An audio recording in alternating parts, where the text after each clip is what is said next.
Welcome to Recharge with Richardson. 5 minutes of hope and inspiration every Monday and Thursday. And now, here is today's episode.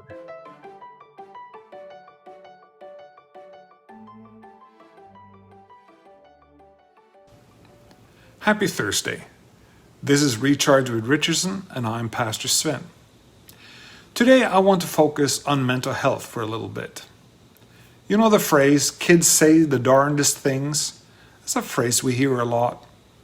But being a person whose foot has spent a considerable amount of time in my mouth, I would have to change that phrase to something like, adults say the weirdest things.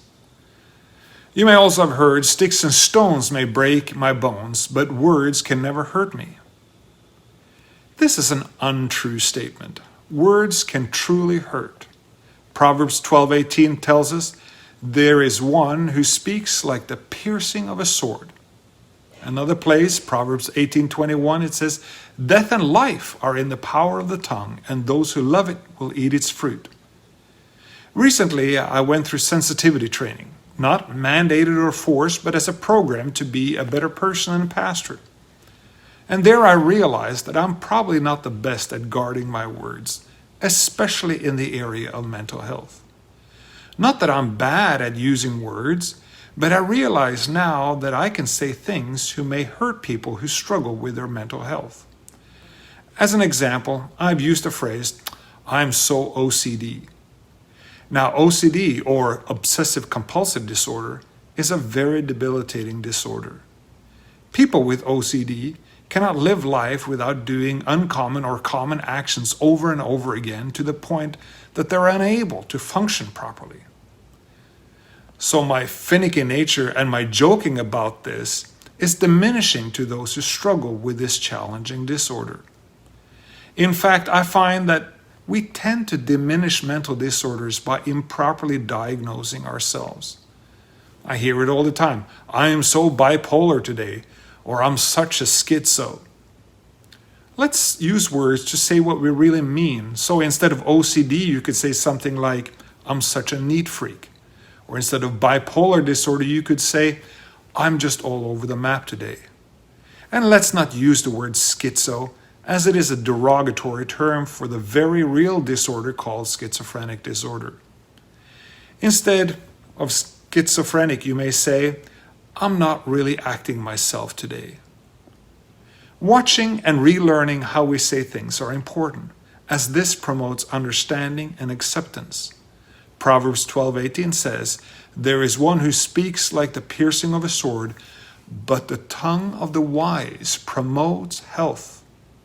Saying the right words can actually promote health, promote good mental health.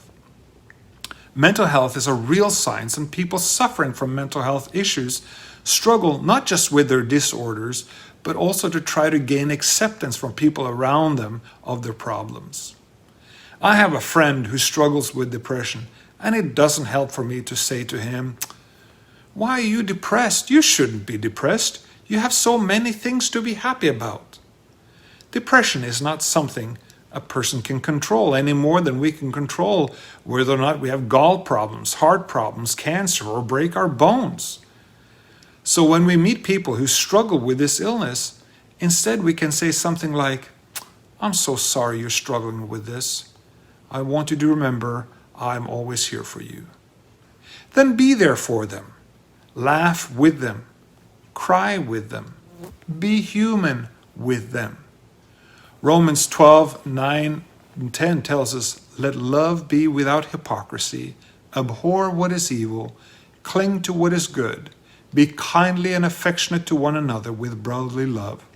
Then in verse 15, Paul tells us to rejoice with those who rejoice and weep with those who weep. I want to be a better person and respect those who struggle in their lives. I want to be there for them and be a strength for them, ever guiding them to the face of Jesus Christ, our only hope for healing and strength. Will you join me in this endeavor? Amen. Thank you so much for tuning in. May God bless you and keep you safe and healthy. Goodbye.